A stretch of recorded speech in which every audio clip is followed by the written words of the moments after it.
Muraho neza mbanje kubasuhuza. Uyu munsi nagira ngo mbereke ukuntu wafungura account cyangwa se uko wakoresha MetaTrader 5 nka platform yifashishwa mu gutradinga mu gihe uri gukora ubucuruzi ko amasoko y'ikoranabuhanga turi gucuruza icyitwa forex trading online. Rero hano tudatinze ikintu uzakora nta kindi ngiye kubyerekana intambwe ku yindi wifashishije telefone yawe. Downloading application uyishyire muri telefone, noneho mbereke intambwe ku yindi uko wayikoresha bikoroheye. Ntujye kure, ntucikwe iyi video, uyikunda usharinge kandi wongere gukora subscribe kuri YouTube channel yacu ya Smart Pips Limited. Tudatinze no kujya hano kuri Play Store, hano usanzwe ukura application zawe cyangwa se kuri Apple Store bitewe na telefone ufite. Ngo twe dufite Android, reka dukoreshe Play Store. Turaza hano muri search, twandikamo hariya MT5 gutya, MetaTrader 5 amagambo y'impine. Urayidownloadinga, nimara kujyaho uhita utangira kuyikoresha. Ni application yizewe, ikoreshwa n'abantu benshi cyane. Nimara kujyamo urahita ubona hano handitse open. Twebwe uko tuyifite tugiye gukora open, bari gusa kuyifungura. Tegerezaho gatoya, tujye tugera kuri dashboard imeze gutya. Tugira hano hameze uko, ikintu usabwa nta kindi ni ugukoraho account igufasha gutradinga, ucuruza. Bazwa ndi hano add trading account. Noneho kuri video ikurikira nzabereka uko wahuza MetaTrader 5 na account y'umuboroka wafunguye. Ariko kuko nta account turagira y'umuboroka, tugiye kuza aha handitse Meta Limited, noneho ducreatingeho account dufasha kwinjira muri platform yacu, tubashe kuba twamenyaho access nyinshi. Tugiye gufunguraho demo account. Tugiye kwandika hano, kandi hano kuri demo account hejuru, naho ukana kuri demo account hano hejuru uruzuzamo izina. Urugero turashyiramo ishimwe, hasi dushyiremo dani gutya. Hasi ushyiremo date of birth uko ubyifuza bitewe n'igihe wumva ushaka. Reka dushyiremo 2 hano 2001 June ukwezi, dukande OK. Email, uzuzemo email yawe uko ubishaka. Wenda urugero ukadushyiramo iyi gutya. Hano hasi ucunge ko hano haviviye kuriya, then uhitemo server ushaka. Ariko ibyo ntabwo ari necessary cyane, ahubwo icyitonderwa uzaza hano handitse deposit, kandi hano kuri dollar uhitemo amadolari ugiye kudepositingaho kuri demo account yagufashe gutangira gukora trading yawe. And then uzaza hano hari accept, hano mu kazu ukandemo gahinduka ubururu kuri akavivuke, then ukande register. Ukande register gutya, account yawe izaba yamaze kugera muri MetaTrader 5. Nimara kugenda gutya, ikintu uzaba usigaje gukora done. Account iriho amadolari 10,000 yamaze kuba deposit hano kuri iyi demo account yacu ya MetaTrader 5. Noneho rero iyo ugeze kuri dashboard imeze gutya, urabona ni account mfunguye, mwari amazina. Noneho tugiye gukurikizaho, tugiye kureba icyitwa payers. Tuzibona hano handitse code hano hasi, udufresh 2 kamwe kazamuka kandi kamanuka. Turakoraho turebe payers dufitemo hano dushobora gutradinga.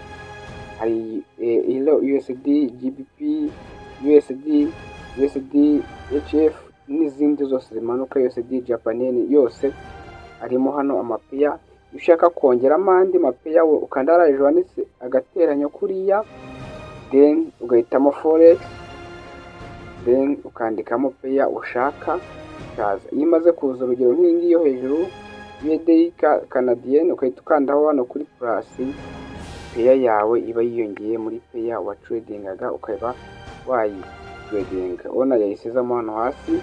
None rero ushaka kugira ngo ujye kuri chat y'iyo peya, maze uhitamo uraza uyikandeho gutya holding, ugumisheho urutoki mu yandi magambo, then ukande chat, urebe chat y'iyo peya ushaka gukorera analyze. So iyo ushaka kugira ngo rero ugabanye chat, ukora zoom in, ugakuramo n'intoki ebyiri gutya uzegeranya, ukagabanya chat, wasubiza inyuma uzitandukanya, ugakora zoom out, ukareba chat, ukareba candlestick mu buryo bugari. So ikindi kintu wenda nababwira hano,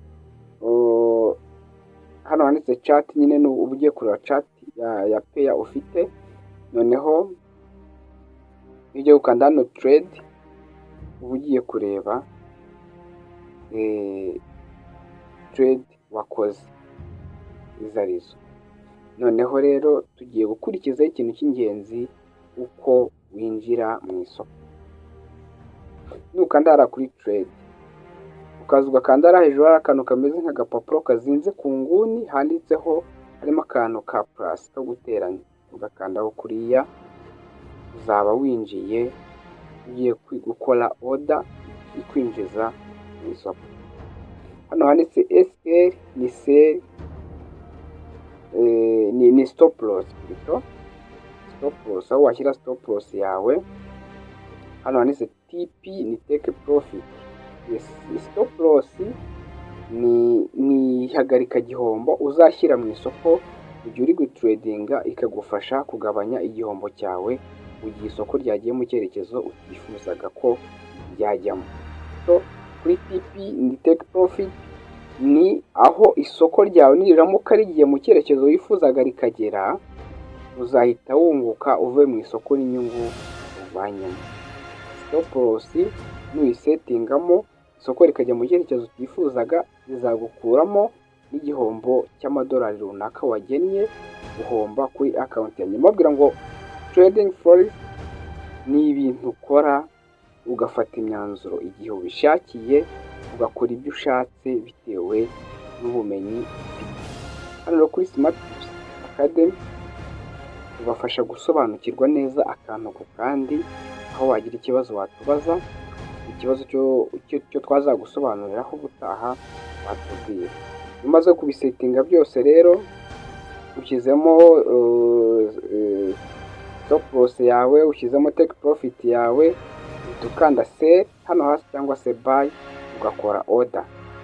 Iyo umaze gukora order hano bigenda gutya, umaze gukora order yawe, dukorenda buy ni urugero, tubona dukoze buy kuri iyi trade yacu, kuri iyi pair yacu USD Japan Yen. Iyo umaze gukora order rero gutya, hano handitse USD GP, hano ni uko ntangiye na order zanjye ebyiri. So iyo bimeze gutya, nshaka kugira ngo mve mu isoko, ubu riri kubarira mu gihombo, urabibona.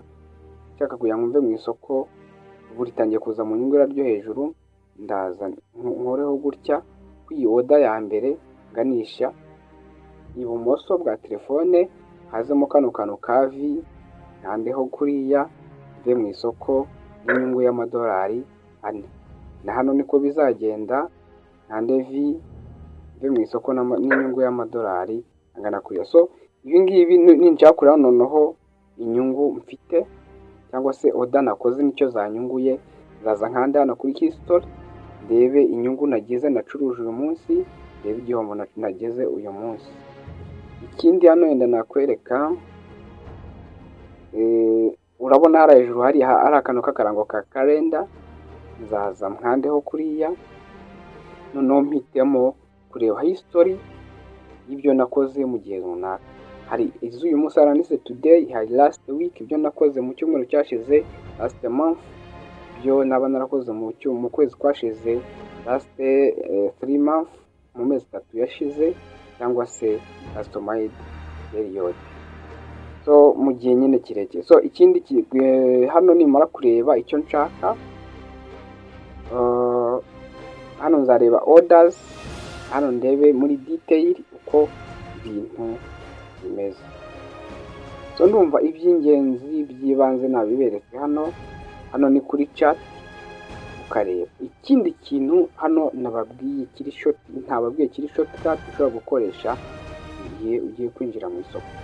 Urabona hari hejuru mu mabara y'ubururu n'umutuku ari guhinduranya. Iyo ushatse gukora buy byihuse uhita ukorera kuri buy, ushaka gukora sell byihuse uhita ukorera kuri sell ibumoso, kuri buy ni hano iburyo ukahita ukora order byihuse. So ikindi hano kuri MetaTrader 5 yacu ushaka kureba icyitwa time frame. Time frame ni uburyo wanariza candlestick bitewe ugendeye ku bihe. Uzaza kandi hari hejuru kuri M, hari ahantu kari aka M na rimwe, uzahita ubona time frame zitandukanye. Hano turi muri time frame y'umunota umwe, nuza ugashyira hano kuri M5 ni y'iminota 5, uzaba ugiye kuri time frame y'iminota 5. Uza kuri time frame y'iminota 15 nayo uyirebe. Ikindi yenda navuga hano kuri candlestick uko ugenda nkayihuza na time frame, uko time frame uriho tuvuga nda n'urugero time frame y'umunota umwe, buri candlestick izajya ijyaho nyuma y'umunota, irangire nyuma y'umunota, hatangire indi nyuma y'umunota. Niba ari time frame y'iminota 5, candlestick izajya irangira nyuma y'iminota 5, yongera itangire nyuma y'iminota 5. So yenda ibindi tuzabijyamo muri analysis. Icyo nicyo navuga mu ncamake. Ona ni time frame y'iminota 15, 30, isaha imwe, amasaha 4, umunsi, icyumweru n'ukwezi ndetse n'umwaka n'imyaka runaka bitewe na candlestick wifuza. Nuvuga ngo niba ari candlestick y'umwaka izarangira hashize umwaka, yongera itangire hashize umwaka kuri chart yawe. So ibindi tuzagenda tubirebaho. Wenda ikindi nababwiraho hano ni setting, ni kuri setting zayo. Hano ni aho naranditse order sound, ni igihe utanze order ikahita ikumenyesha ikavuga. So ndumva nta bindi byinshi hano. MetaTrader 5 ni platform ikoreshwa neza, yihuta kandi yihutisha akazi mu gihe ugiye gutradinga. Ifite features nyinshi zirenze za MetaTrader 4.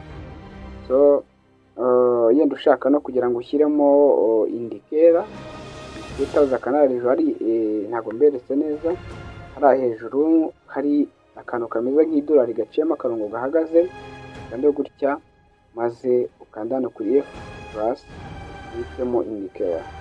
So ibi byose tuzenda tubireba muri analyse, nzabibereka byose kuva ku kantu kugera ku kandi kugira ngo musobanukirwe n'uburyo dukora hano muri forex trading akantu kandi. So ndakunda cyane aho dutangiye no video tukaba dusoje tukiri kumwe.